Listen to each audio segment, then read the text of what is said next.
Good morning, dear students.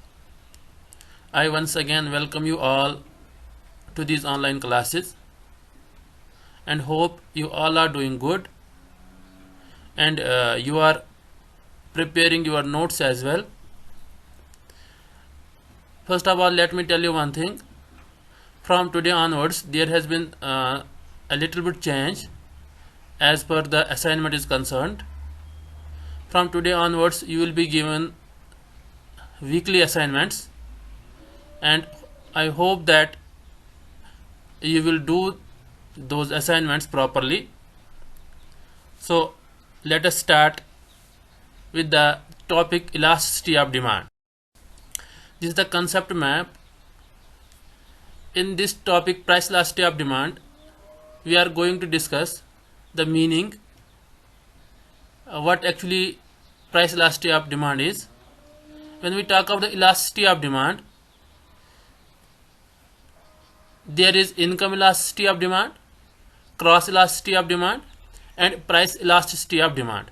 But in your syllabus, there is only one, that is price elasticity of demand. So there are two other concepts as well, that is income elasticity of demand. We will discuss a little bit. We will discuss that income elasticity and cross elasticity of demand as well. And we are going to discuss the degrees of elasticity. What are the different degrees of elasticity? And we will also discuss the factors affecting elasticity of demand and measurement of elasticity, that is percentage method. And we will do numericals on that method as well. There are actually three methods of measurement, but in your syllabus there is only one method, that is percentage method of measurement of elasticity of demand. And remember one thing, while preparing your notes, it is required to draw this concept map when you start the chapter, when you start the topic. Remember this, you have to draw this concept map on your notebook as well. Let us start with price elasticity of demand. As I already told you, there are three concepts of elasticity of demand. One is price elasticity of demand, income elasticity of demand, and cross elasticity of demand. But in your syllabus there is only one, that is price elasticity of demand. As I already told you in the previous lecture, you must remember that when we talk about the demand function, individual demand function, that determinants of individual demand function are price of commodity, price of related commodities, that may be substitutes or complementary goods, and income of consumer. And other two are these three are actually the quantitative determinants, and other two are taste and preferences and expectations, future expectation about the price. These two are qualitative determinants. So when we talk about the elasticity of demand is actually the responsiveness of demand due to the change in the quantitative determinants of demand function. And when we measure the responsiveness of demand due to change in price, that is known as price elasticity of demand. When we measure the responsiveness of demand due to change in income, that is known as the income elasticity of demand. And when we measure the responsiveness of demand due to change in related commodities, that is known as cross elasticity of demand. So price elasticity of demand is the responsiveness of demand of a good to a change in its price. And it was Albert Marshall who formulated the concept of price elasticity of demand as the ratio of a relative change in quantity demanded to relative change in price. That means when we talk about the price elasticity of demand, it is the ratio of percentage change in quantity demanded due to percentage change in price. So the ratio between the percentage change in quantity demanded and percentage change in price. So here this price elasticity of demand measures the relative change. It does not measure the absolute change, like a slope of demand curve that measures the absolute change. Here the elasticity of demand, price elasticity of demand, it measures the relative change. It is denoted by ED or PED or ED, and its value range from 0 to infinity. And you can see elasticity of demand ED is equal to minus this minus negative sign. This negative sign shows the inverse relationship between price and quantity demanded. That means when there is increase in price, quantity demanded will decrease, and when there is decrease in price, quantity demanded will increase. And elasticity of demand is percentage change in quantity demanded due to percentage change in price. And how you are going to calculate the percentage change in quantity demanded? It is the final demand, that is demand after the change in price, minus initial demand, that is initial demand, divided by initial demand into 100.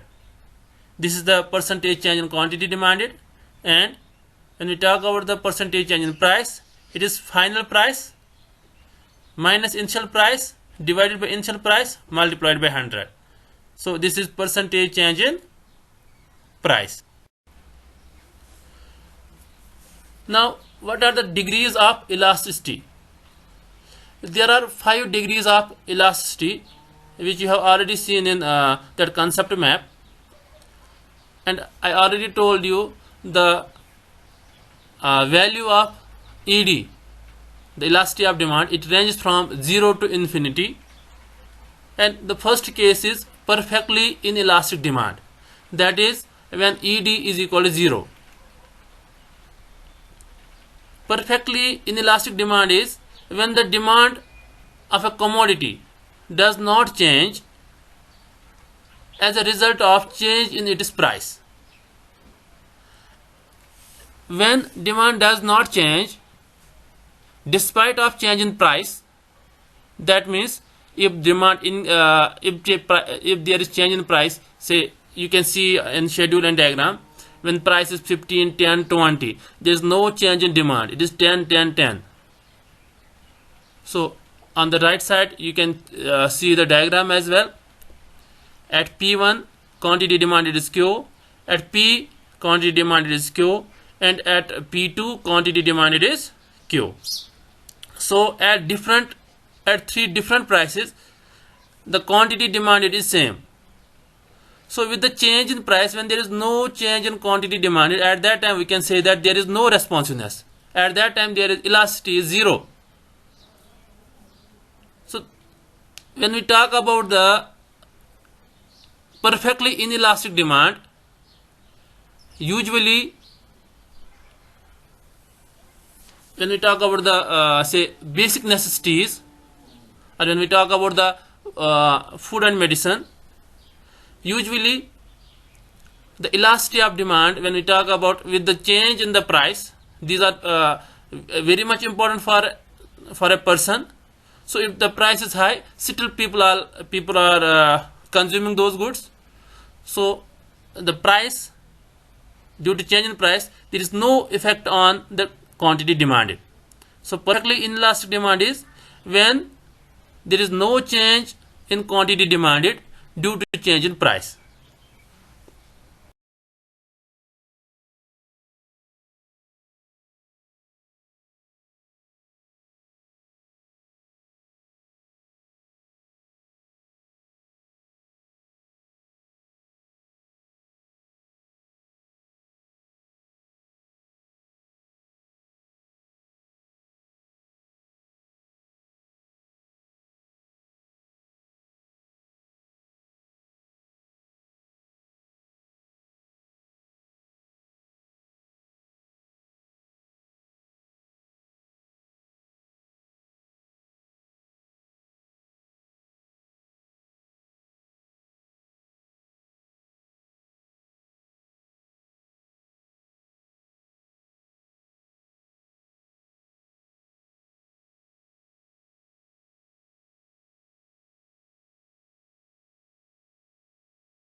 Third is unitary elastic, ED is equal to 1. When the proportionate change in price led to same proportionate change in quantity demanded, then we can say demand is unitary elastic. You can see in schedule and diagram, when price change from 10 to 20, quantity demanded change from 20 to 24. So 20% change in price led to 20% change in quantity demand as well. And you can see in diagram as well, the change in price from P to P1 is same as the quantity demanded from Q to Q1. So same percentage we can say. Here you can calculate the percentage change in price. That is final price is 8 minus initial price is 10 divided by initial price, it is 10. And same case with the quantity demanded. Final demand 24, initial demand, that is minus 20, divided by initial demand, that is 20. And you can calculate the elasticity of demand. Now the fourth case is elastic demand or more than unitary elastic, when ED is greater than 1. When a proportionate change in price leads to more than proportionate change in quantity demanded, then the demand is more elastic, or we can say elastic. That is, when price change from 10 to 8, there is 20% change in price, and that led to quantity demanded from 20 to 30, that is 50% increase in the quantity demanded. So 20% decrease in price led to 50% increase in quantity demanded.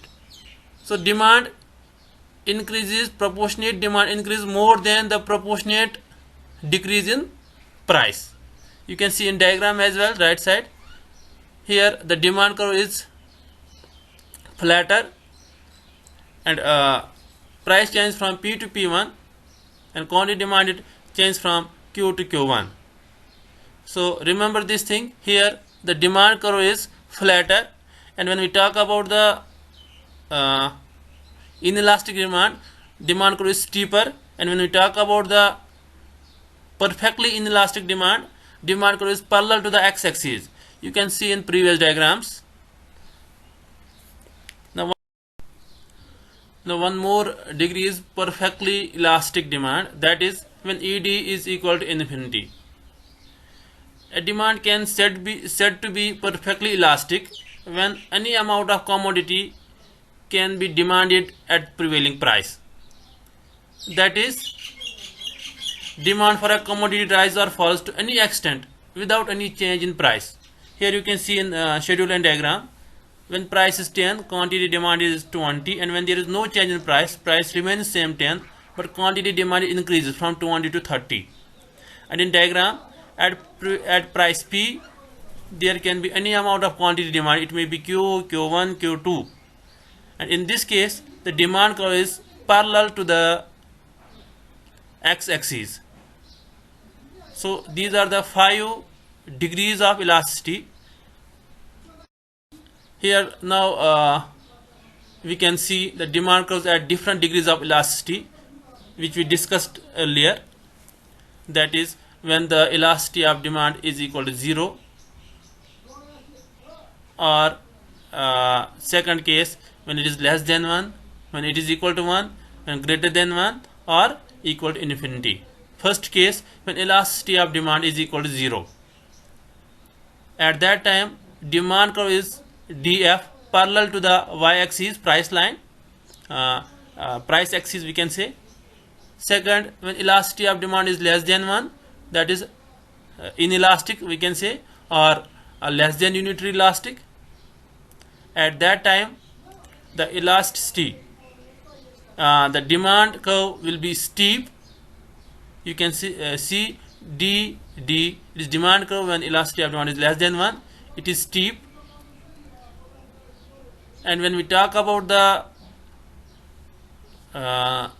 third case, when elasticity of demand is equal to 1, demand curve is DC, which is flatter than the DD. And in fourth case, when elasticity of demand is greater than 1, demand curve is DB, which is flatter than DC and DF, and the final degree, that is fifth degree of elasticity, or when we can say that elasticity of demand is infinity. At that time the demand curve is dA, which is parallel to the x-axis.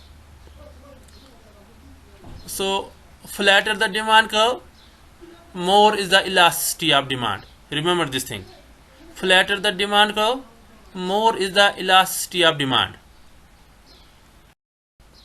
I hope that you will understand this topic properly, and you will prepare notes for this topic as well. If there is any doubt or any question regarding this today's video, you can ask for those doubts as well. You can clear your doubts. You will be given the time slot for doubt clearing. Thank you. Have a nice day ahead.